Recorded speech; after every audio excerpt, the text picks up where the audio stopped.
Bonjour à tous. Vous écoutez Les Voix de l'assurance, la série 100% assurée.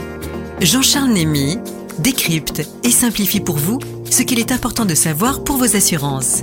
Bienvenue sur le podcast Les Voix de l'assurance. Chères auditrices, chers auditeurs, bonjour. Je reçois à présent Anne-Véronique Erwin, agent général d'assurance de la compagnie Aviva, à Rueil-Malmaison. C'est là où se situe votre agence. Bonjour Anne-Véronique. Bonjour Jean-Charles. Et vous allez nous parler du nouveau plan d'épargne retraite individuel qui est issu de la loi Pacte. Tout à fait. Tout d'abord, Jean-Charles, je tiens à vous remercier pour votre invitation. Donc, pour répondre à votre question, qu'est-ce que c'est que ce nouveau plan d'épargne retraite individuel ? Alors, ce plan d'épargne retraite, appelé PER, pour les initiales PER, est une solution d'épargne accessible à tous et créée dans le cadre de la loi Pacte, portant notamment sur la réforme de l'épargne retraite. Il permet de se constituer un complément de revenu à la retraite dans des conditions privilégiées. Ce nouveau produit d'épargne absorbe les dispositifs retraite existants, type PERCO, PER, Contrat Madelin, article 83, et harmonise leur fonctionnement. À terme, il vise à les remplacer, Jean-Charles, pour que chaque épargnant puisse regrouper l'ensemble de son épargne retraite dans un seul et unique contrat, le PER. Les règles régissant ce nouveau placement pour la retraite sont plus souples et moins complexes afin d'inciter les épargnants à investir pour leurs vieux jours. Alors, vous allez nous expliquer pour tout ça, comment cela fonctionne-t-il ? Effectivement. Eh bien, c'est très simple, Jean-Charles. Vous alimentez votre contrat en toute liberté en effectuant des versements qu'on dit programmés, vous définissez le montant, c'est-à-dire là, pour le coup, c'est 150 € par mois minimum, et la périodicité, mensuelle, trimestrielle, etc. Vous pouvez ensuite les suspendre ou modifier vos choix, et quand vous le voulez. Vous pouvez également effectuer ce qu'on appelle des versements libres, possibles à tout moment, et il faudra verser à ce moment-là 750 € minimum. En principe, l'épargne reste indisponible jusqu'à la retraite, bien sûr, mais grâce au PER, vous pouvez en disposer avant. Et ça, c'est nouveau pour acquérir votre résidence principale. Évidemment aussi en cas d'accident de la vie, d'invalidité, du surendettement ou du décès de votre conjoint ou de votre partenaire de Pacs. Alors, c'est un produit plus souple que les anciens produits, vous nous l'avez expliqué. Mais alors, on nous parle de plusieurs compartiments dans ce PER. Est-ce que vous pouvez nous donner quelques explications sur ce sujet ? Tout à fait, Jean-Charles. Alors, le PER est composé de ce qu'on appelle 3 compartiments distincts. Il peut accueillir les versements volontaires du titulaire, c'est ce qu'on appelle le compartiment 1, mais bon, c'est très technique, mais également par transfert des sommes en provenance d'un autre plan d'épargne retraite, comme les sommes versées au titre de la participation, de l'intéressement ou du versement des entreprises, ainsi que des droits inscrits au compte épargne-temps, dit CET, ou en l'absence de CET, des sommes correspondantes à des jours de repos non pris. Ça, c'est le compartiment 2. Pour le compartiment 3, ce sont les versements obligatoires du salarié ou de l'employeur, s'agissant des plans d'épargne retraite d'entreprise, dit PRE, auxquels le salarié était affilié à titre obligatoire. C'était le compartiment 3. Donc, si je comprends bien, c'est un produit qui peut recueillir les versements volontaires et tout ce qui peut provenir des versements de l'entreprise ou des sommes issues de l'épargne salariale que l'on va regrouper. Exactement. Alors, comment ça va être géré ? Est-ce qu'on peut faire une gestion libre de ce PER ? Est-ce qu'on a des options de gestion ? Comment ça se passe ? Alors, en fait, c'est en fonction de votre profil. Vous avez le choix entre 3 modes de gestion.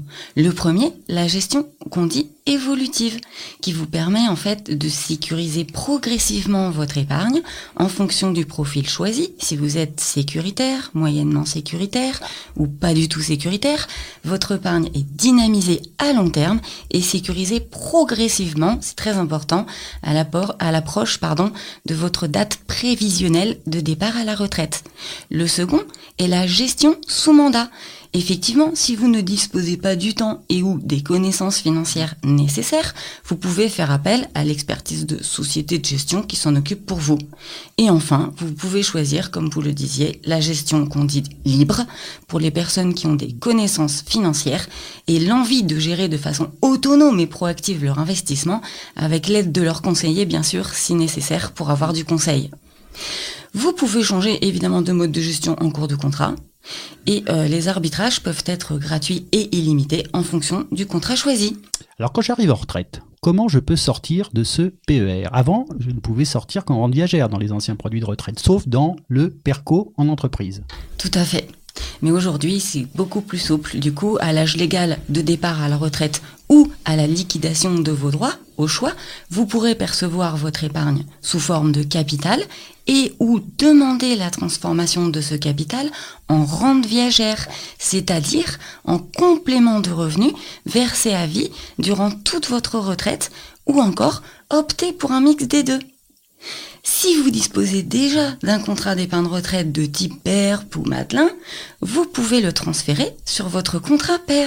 Vous pourrez ainsi bénéficier de sa souplesse et de ses avantages tout au long de votre vie active, et ce, quelle que soit l'évolution de votre statut professionnel. Sachez, Jean-Charles, qu'il existe même un process de transfert de l'assurance vie vers le PER. Donc c'est simplement une histoire de rachat, vous rachetez une partie de votre assurance vie ou tout, et vous faites un reversement sur votre contrat PER. Alors Anne-Véronique, une question qui intéresse beaucoup nos auditeurs, est-ce que ce fameux PER est intéressant fiscalement ? Selon moi, oui, Jean-Charles, parce que chaque année, les versements effectués sont déductibles de vos revenus imposables, dans la limite des plafonds, bien sûr. En contrepartie, lors du dénouement de votre contrat, vos droits seront soumis à l'impôt sur le revenu et aux prélèvements sociaux. En revanche, si vous êtes peu fiscalisé, vous pouvez renoncer tout à fait sur vos versements à cet avantage fiscal immédiat pour bénéficier d'une fiscalité plus douce à la retraite, car seuls vos gains financiers, c'est-à-dire vos plus-values, seront fiscalisés. En résumé, vous pouvez choisir soit un avantage fiscal à l'entrée, soit à la sortie, lors du dénouement de votre contrat, en fonction de vos revenus. En pratique, je vous conseille de déduire les versements pour bénéficier de l'avantage fiscal immédiat, parce qu'en général, on est bien plus taxé lorsque l'on est en activité qu'à la retraite, donc l'opération est souvent gagnante. Alors on compare souvent, peut-être à tort, le PER avec l'assurance vie. Comment ça se passe en cas de succession ? Alors en fait, en cas de décès du titulaire d'un contrat PER souscrit chez un assureur, les sommes épargnées sont reversées aux héritiers ou aux bénéficiaires désignés dans le contrat sous forme de capital ou de rente. Il existe une exonération des droits de succession en cas de décès du souscripteur du PER, variable selon son âge à ce moment-là et non lors des versements. Donc, pour reprendre la fiscalité de l'assurance vie, c'est si vous décédez avant 70 ans, l'exonération est identique à celle de l'assurance vie. Les bénéficiaires que vous avez désignés disposent chacun d'un abattement de 152 500 €.